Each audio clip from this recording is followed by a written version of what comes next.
Right, here it is then. Europa League quarter-final second leg. Eintracht Frankfurt 1, Tottenham Hotspur 1. It is currently on aggregate. How do Spurs go to Germany and win this game against a team that are unbeaten at home in Europe this season? Spurs' away record in Europe over the past few years has been very poor, very, very underwhelming for a team of the ambitions of Tottenham Hotspur and our stature. Our away record in Europe is simply not good enough, and that has got to change if we are to go and beat Frankfurt tomorrow, who, like I said, are unbeaten in Europe at home this season, beating Ajax 4-1, beating Ferencvaros, an opponent that Tottenham have played already, 2-0, Slavia Prague 1-0, Rigas 1-0, drawing 3-3 at home to Victoria Plzen. So you can score goals against this team. Frankfurt setting up in that 4-2-3-1 shape familiarly that we've seen them play. We saw them play against Tottenham in the first leg last week, and I'm going to come on to Tottenham's team selection, in my opinion, shortly. But before we do that, make sure to subscribe to the Bowman YouTube channel. I hope you guys are doing well. Welcome back to the channel, of course. Obviously, make sure to drop a like on the video, get involved in the comments, give me a score prediction, let me know how you are feeling. This is the biggest game in Tottenham's recent history. I've said this before, every single Europa League game Spurs have played in the knockout phase. This is our season. This is the biggest game of the season. It could be Ange Postecoglou's last game in charge of Tottenham Hotspur, or certainly last meaningful game in charge of Tottenham Hotspur. But we don't want it to be. Look, whatever your feelings are on Ange right now, I'm certainly in the camp that he should move on at the end of the season. Spurs should go and get a new coach. But we have to all be as one. Get behind the team tomorrow. I'll be in Germany myself tomorrow. I'm absolutely buzzing to get over there. I cannot wait. And look, Spurs often like to underwhelm. They like to let you down. Of course they do. But tomorrow could be different. Who knows? If you can't believe going into a game like this, despite what we've seen throughout the season, it's been an absolute mess. And Sunday was an absolute mess as well. I know there was all this talk about individual errors, and that is what cost Tottenham Hotspur 100% in that game. But again, the setup continues to cause us problems. But regardless of what you think of Ange right now, let's all get behind the team, get behind the manager, get behind the players, and let's go. And let's win this game in Frankfurt. And we can do it. We can do it. Frankfurt are currently third in the Bundesliga. Their form has been slightly more patchy since they let Marmoush go in January to Manchester City. They've been good in Europe, obviously beating Ajax home and away 2-1 and then 4-1 at home. They've beaten Bochum, Stuttgart and Heidenheim recently in the league. Heidenheim at home at the weekend. But again, there's been some patchy results in that, losing to Leverkusen 4-1. Losing to Union Berlin at home as well. Back-to-back home games in the league. They lost as well to Sonnenhof Grofspach. I don't know how to pronounce that team perfectly. And Werder Bremen as well, obviously away from home. So their form has been a little bit more patchy in the second half of the season. And this is a team, as we saw last week, with the chances that Tottenham were able to create in the game, having most of the possession, most of the bigger chances in the game, like we can see here. This is a team that you can get at. Spurs had control of the game. As you can see, the momentum was there for Spurs. We controlled it. We were the better team on any other day with some of the chances that we had. 56% possession, 2 big chances to their 1. They restricted us slightly, but there were a few moments where you just think, on any other day that goes in. Sonny's chance that was saved. Bergval's shot that hits the bar. Van der Ven at the end of the game. Unbelievable save from Kawa, who might actually not be in goal tomorrow. Kawa Santos. Kevin Trapp is back and available, I believe. I think it was only that game he was banned for. But we know this team are gettable. They're vulnerable. That team on paper with Koch and Christensen, 2 former Leeds players at the back, isn't the greatest. Goetze in midfield, not exactly in his prime. Hugo Larsson, very highly rated. Ekitike, obviously the danger man. And what Frankfurt have done so well this season, as we saw last week at Spurs, is just be super efficient with the chances that they do get. They only created 1 big chance against Tottenham, and I don't even think that would necessarily register as the goal. But Ekitike is a player, just like Marmoush was when he was there, who they forged a brilliant partnership with each other, but Ekitike is of the Marmoush mould of being just very efficient in front of goal, and that is kind of what Frankfurt are all about. When you look at their possession this season, they're third, obviously, in the league, like I mentioned. If we can just get up their possession. Here we go, ball possession. You can see that they rank 8th in the Bundesliga for average possession, under the 50% mark. Their game is much more about soaking up a little bit more pressure and hitting teams on the break. You can see Bayern obviously love to dominate possession, 70% average possession. Leverkusen and Dortmund as well very much want to play on the front foot, whereas as we saw against Tottenham last week with that Ekitike goal, Frankfurt are much more happy to sit back, absorb, sit in that 4-4-2 defensive shape, as we kind of saw last week. If I pull up the average positions, we spoke about it in the video that we did after the game. Sit in that 4-4-2 shape and defend fairly deep, be compact, but spring forward on the counter-attack. They might rank 8th for possession, but in terms of big chances, if we can go back up here, there we go, big chances, they've created the second most in the Bundesliga. And when it comes to missing those chances, you can see there Bayern Munich right at the top, 146. They've missed 89 of those. Frankfurt are slightly more efficient with their big chances, only missing 51 out of their 96, whereas Bayern there have missed 89. They are a very efficient side. They are the third top scorers in the Bundesliga with 58. They are third in the league. They are likely to sit back tomorrow and hit Tottenham on the counter-attack. So that comes into obviously the thinking of how Spurs will set up. Now, I believe at the time of recording this video, I don't think Ange has done the pre-game press conference yet. I don't think that's happened. But there was obviously pictures of Son back in training. There was pictures of Kevin Danso back in training. Obviously, Odegaard is in training as well after missing out on the squad at the weekend entirely. Although there was a video going around of Son not getting on the plane. So again, I'm going to just presume that Son is fit and available for this game because he was back in training. Would I start Heung-Min Son tomorrow? We'll come on to that shortly. I've got Tell and Odegaard in the team at the moment. I'm not 100% decided on that, but let's talk through the rest of the team and how I'd set up. Now, I think the back four, for me, tomorrow, probably, it's a difficult one. I think the centre-backs obviously pick themselves. I think in a game like this where Frankfurt are going to want to sit back, do you want Pedro Porro going forward and picking up spaces between the lines like he did in that first game? And I thought he actually had a decent game in that first game, aside from scoring the goal, obviously, as well. Or do you go with Spence, knowing that you've probably got maybe creativity in other areas of the team? You can look to hurt Frankfurt with these other players and play Spence there as someone who can obviously get forward, can bomb on, can drive inside as well. But when Ekitike kind of peels out to these positions and stands up against Porro just like he did for that first goal, obviously we're going to leave ourselves exposed. We need to go and kind of win the game, although it's 1-1. We need to kind of be the more dominant force, pushing and aggressing, and we know that's what Ange is going to do anyway. Would you play Spence in this game just as a little bit more of a defensive safety blanket on transition, as someone that you know can probably hurt Frankfurt going forward anyway?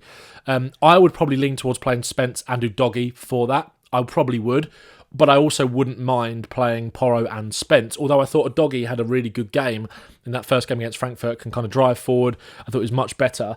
Obviously didn't start the weekend. Spence started at left back, Gray started at right back. That makes me think that Udogie is going to play, so I would probably lean towards playing Spence and Udogie just to kind of be a bit more wary of Ekitike coming forward on the break, Brown coming forward on the break, Bahoya coming forward on the break as well. As like we said, that's what Frankfurt want to do. They're super efficient when they move forward on the counter.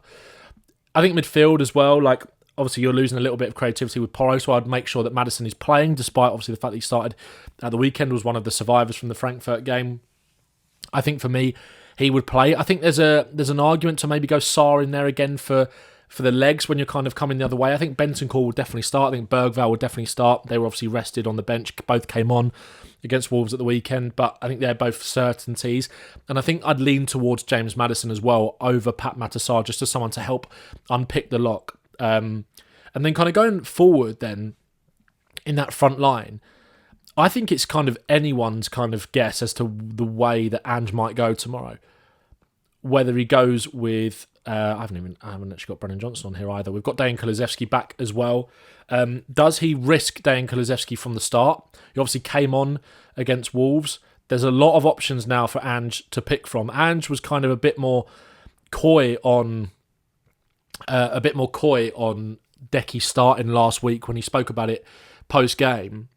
But I do think I think against this kind of maybe a bit more of a lower block, someone who's going to sit in a little bit more. If Kulusevski is fit and available to start, I think it should be between Kulusevski and Odegaard on that right-hand side. I think Johnson in a game like this, pretty ineffective. I think he was ineffective last week and ineffective on Sunday as well. And I think Kulusevski, with maybe these kind of swinging balls into the box, likes to pick up these kind of spaces, drift in between here, get these crosses in into the box, can be quite helpful for Spurs in a game like this, where we're kind of but we have to be the team that kind of plays on the front foot, a little bit more creativity, someone that little bit of guile that might pop up and do something. And he has been our best player this season. If he is fit and available to start, and again, Ange might have already spoken about this today, or by the time you're watching this video, I'm not sure. But I think for me, it's got to be Kulusevski or Odegaard. But if Kulusevski is fit to start, I think it's a no-brainer. Our best player this season, arguably our best and most important attacker, midfielder or attacker, I think he absolutely has to play. And then there's been kind of question marks as to whether you go with Richarlison or Solanke. Obviously, Solanke, only 7 goals this season, looked a bit rusty recently. I think it's a bit of a risk to start Richarlison in this game. I think you start with Solanke. I know Richarlison scored that goal at the weekend, but it's good that he's going into this game with a little bit of confidence. If we need him off the bench, he's going to be raring to go. Obviously, made a nuisance of himself in that first game.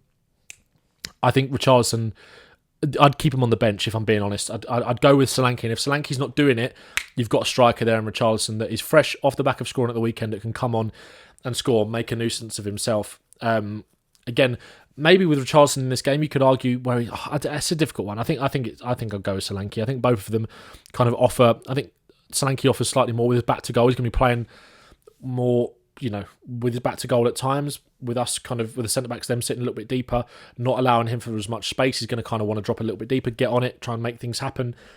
I don't know. Maybe Richarlison is a slightly better fit for this game if you're trying to break down a team, want to get crosses into the box, someone who's going to find that little bit more space. Maybe Richarlison is the better option. Maybe he is the better option. I'm kind of undecided on that. I just think in terms of a fitness thing, I think you go with Solanke, but Richarlison, Fox in the box, these kind of nights, find a little bit more space, maybe it's him. Then on the left-hand side, if Son's not fit, I would 100% start Matisse Tel. I 100% would start Tel on that left-hand side. Again with Sonny, I thought he was really poor in that first leg. Again, there's not going to be a lot of space for him to get in between the lines. He's going to be sitting out there on that left-hand side playing as a touchline winger. And again, Tel the same, but I think there's a bit more bite in Tel's game at the moment. I think Son just isn't really doing it. That role doesn't really suit him. He doesn't look like he's playing with much confidence. But again, in a game like this, maybe you just have to go towards your captain and your bigger players if he is fit and available to start. If he is not fit, but fit enough for the bench, I'm taking a gamble on Tel in this game. I'm taking a gamble on him. He's played in the Bundesliga, knows the opposition, won't be fazed by the atmosphere. Part of me would lean towards playing Matisse Tel over Heung-Min Son tomorrow and bringing Sonny off the bench. But again, that depends on the fitness. I think he will go with Son. He likes to go with Son. It's a big game. You need your big characters out there. Again, you can debate whether you think he's a big character or not. I don't know. But yeah, that's probably the lineup I would edge towards. Although I am thinking about Richarlison more and more. If he's fit enough to start, maybe you give it to Richie. But I think he'll go with Solanke.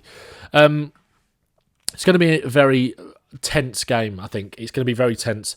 I don't think there's going to be loads of goals. I don't think there's going to be loads in it. I'd love to sit here and say that I think that Spurs are definitely going to go there and win. But again, Spurs' away record in Europe is average at best. Really, really underwhelming, actually. And Frankfurt, their home record in Europe is good. Their home record largely this season has been good.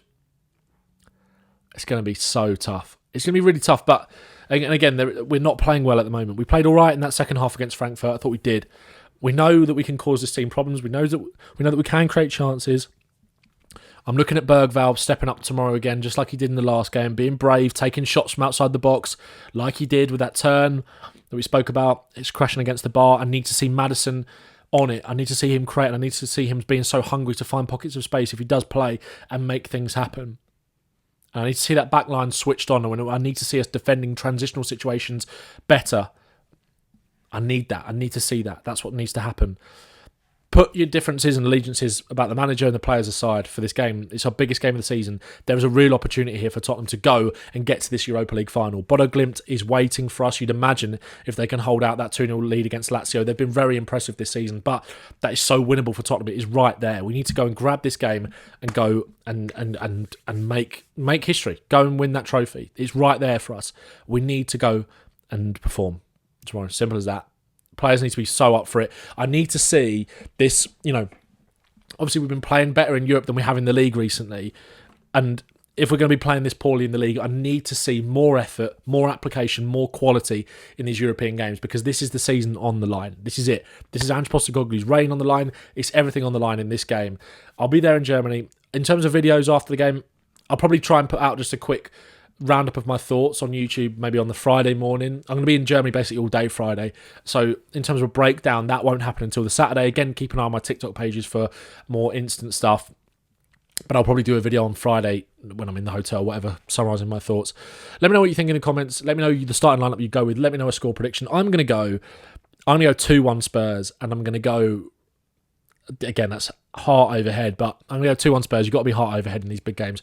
And I'm going to go Richarlison to score the winner. Let me know your thoughts in the comments. Make sure to like and subscribe. Peace.